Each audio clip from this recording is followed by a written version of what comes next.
Ayaw ko ng droga. Ayaw ko ng kidnapper. Ayaw ko ng hold-upper.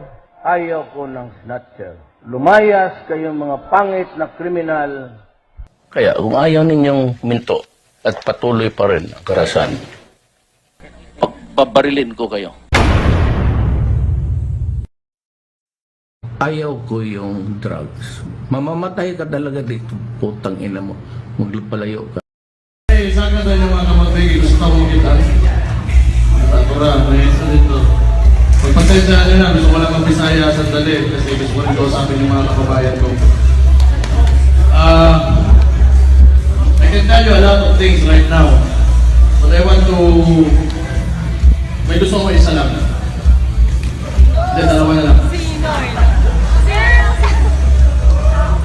Isang taga.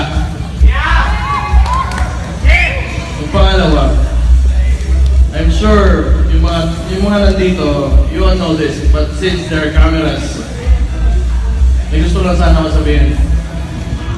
Dahil Pilipino tayo lahat, and very multicultural tayo, may Bisaya, Tagalog, Ilonggo, Ilocano, Waray, lahat, sabihin ko na, religion natin, Muslim at Kristiyano. Sana practicein natin na walang diskriminasyon. Alam nyo na to, I'm talking to the cameras. Walang diskriminasyon. Let's start there. Eh, alam naman natin, hindi, sa totoo lang, nandito lang ako ngayon dahil anak ako ng presidente ng Pilipinas. Ngayon, dito ako ngayon, pero otherwise, I wouldn't be here. Yeah, that is the truth. But since I'm here, I'm going to talk about this. Kasi tingnan nyo, yung Pilipinas. I'm going to share this, because I came here in Manila when I was in high school. I studied here in San Beda. Akala ng mga kaklase ko, na dahil taga Mindanao ako, Muslim na ako. Ano ba yun, di ba? It's not even bad to be a Muslim. Pero bakit may ganun sila idea, pag taga Mindanao, Muslim ka na. I'm not saying it's discrimination, but pag-iusap naman, open your minds. Isipin nyo naman yun. Uy, ayos. Pero yung nanay, dalawa, tingnan nyo. Hindi ibig sabihin, ang talking about discrimination hindi ibig sabihin, pag may ikaw kasi bibig at may tato ka sa katawan, adik ka na. Tama!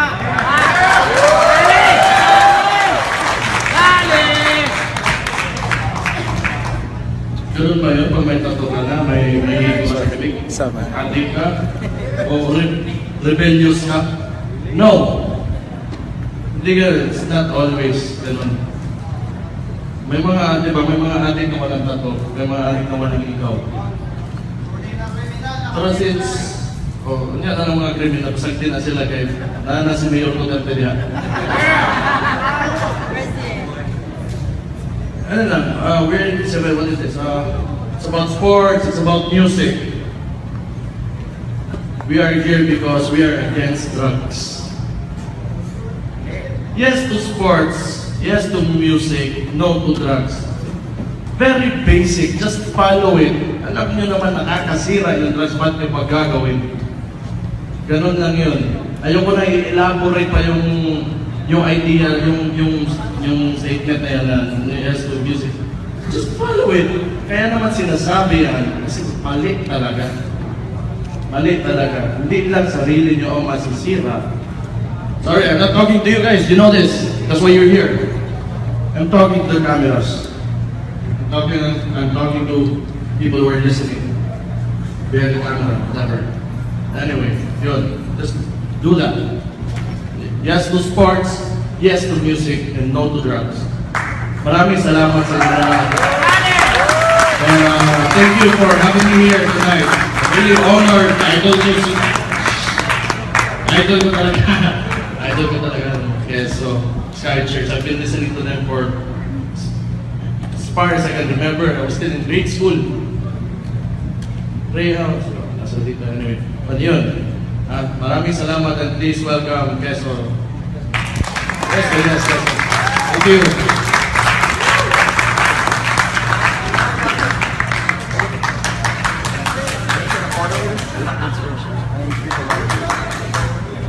Yung ginagawa ko kasi, ini-introduce ko yung tatay ko.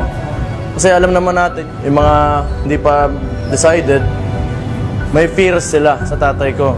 Sinasabi nila, is a dictator, he will declare martial law, he's a communist. And let me explain on that.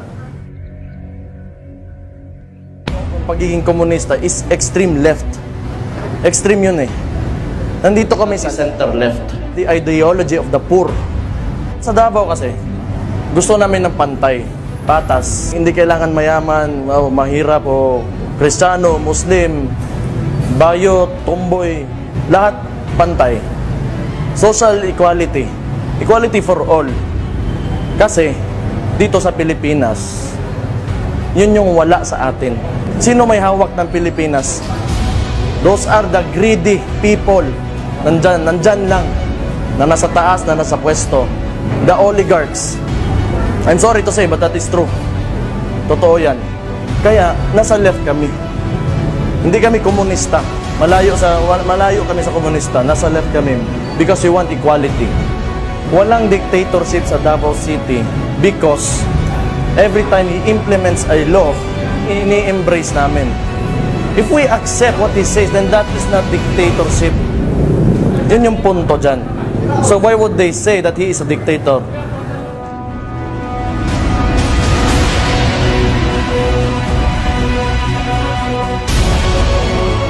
Yung kalaban kasi dyan, drugs and corruption.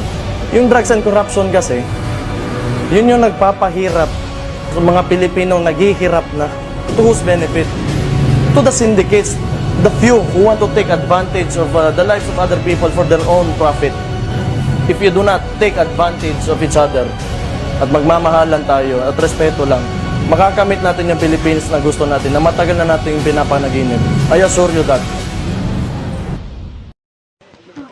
Sir, kamusta ang turnout ngayon so far this morning? Sibo gamay. Wala ko yung idea, kay baguro kong mata. Tapos, unsa man imong maingon sa mga detractor sa imong papakaron, sir? Wala man. Okay, Sibugdor, maingon nila. sibugdor, Basta sibugdor. mahuman na na yung elections na kuan. Basta nga it's clean, di ba? Clean na lang yung elections. Okay na.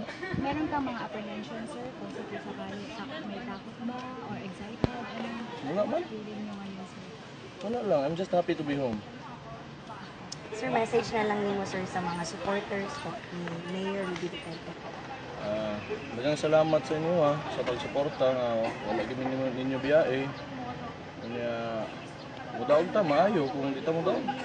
Maayo lang gyapon. Basta na gyud mo. Wala gyud mo, wag gyud ni ninyo talikde. Okay. Salamat. Thank you, sir. Mga guys dito.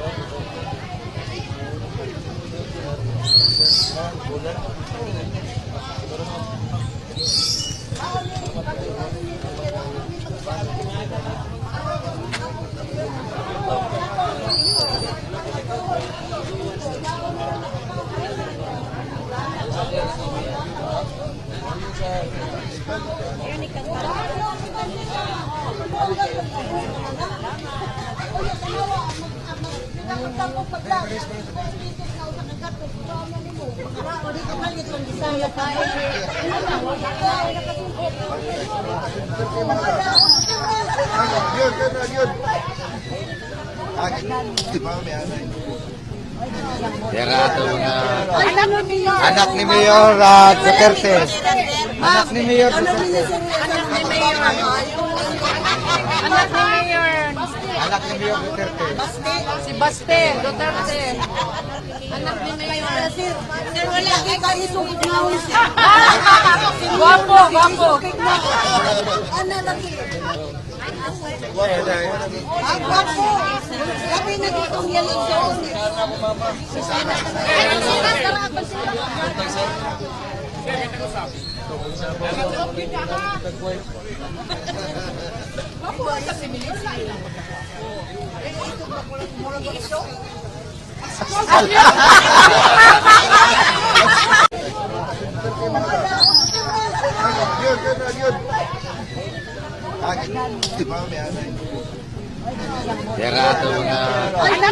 Anak ni Mayor Duterte. Anak ni Mayor Duterte.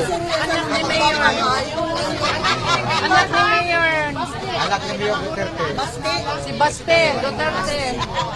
Anak ni Mayor. Sir, wala kayo isugod na. Guwapo, guwapo.